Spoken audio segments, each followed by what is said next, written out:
آخری نبوت ہے، اس کے لیے عرب کا علاقہ کیوں منتخب کیا گیا؟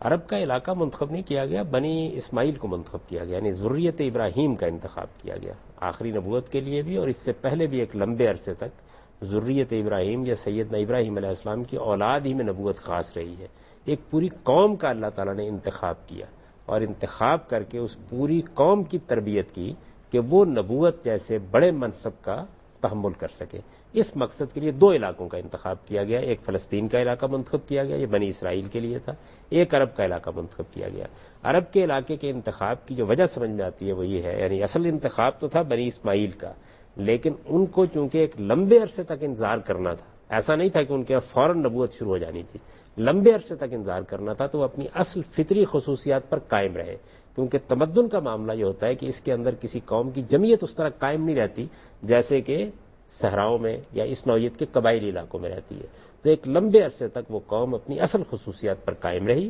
یہاں تک کہ حضور کی ان میں بعثت ہو۔ یعنی وہ فطری جو چیزیں ہوتی ہیں، جو بندہ صحرائی جیسے کہا اقبال نے، یہ وہ بات ہے؟